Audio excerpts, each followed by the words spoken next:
If they weren't stopped, their very destructive nature would let them keep eating the human world until nothing was left. A heavy storm suddenly hit the city. The night sky wasn't lit by streetlights, but by constant violent flashes of lightning. Rain poured down, and red alerts lit up people's phones, warning of the severe thunderstorm and telling everyone to stay inside. Another alert announced that the Yuhuang Mountain area was closed because of flooding risks. From their windows, people commented they hadn't seen a storm this bad in years, with some joking that a powerful being might be facing a lightning trial nearby. Hidden in a rainy alley, Fang Yi watched the storm grimly, his red eye glowing. He could feel the huge amount of lightning energy in the air, recognizing its wild power. He knew this was no ordinary storm but another anomaly, with its power focused on a single point. His eyes scanned past the city buildings and locked onto a distant mountain peak that was being hit by lightning again and again. He had found the center of the storm. Without hesitating, Fang Yi raced into the downpour, leaping across rooftops as he sped toward the mountain.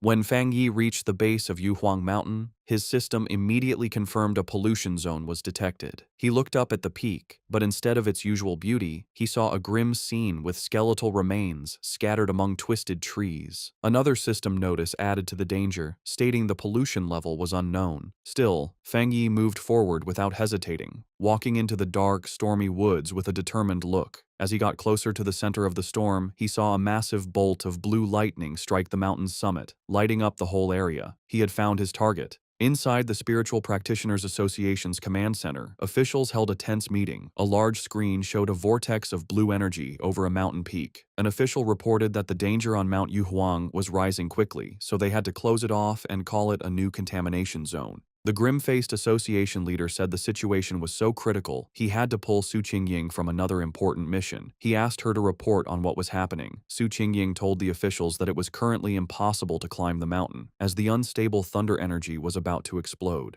Because of this, the area was officially classified as an A-level contamination zone. She continued with more worrying news. Based on how fast the energy was growing, the mountain would soon be an S-level threat, which would start their highest emergency plan. But she pointed out a major problem. Based on their data, no explorer they had could safely get near the area, admitting that not even she could handle it. A wave of shock went through the room, as calculations showed the mission would mean certain death even for highly advanced explorers. Facing this impossible situation, a man in a security uniform ordered the foot of Mount Yuhuang to be completely sealed off, with patrols sent out 24/7 to stop anyone from trying to climb it. The association leader firmly agreed. He declared they had to stop the threat by sealing the mountain and that no one could go near it until the energy concentration dropped. While the association thought Mount Yuhuang was too dangerous, Fang Yi was already deep inside the zone. Huge bolts of blue lightning crashed down around him. As the storm raged, Fang Yi stood firm, protected by a golden aura from his breathing technique.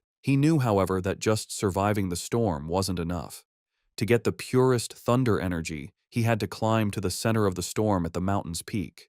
His decision was fueled by dark memories of the past.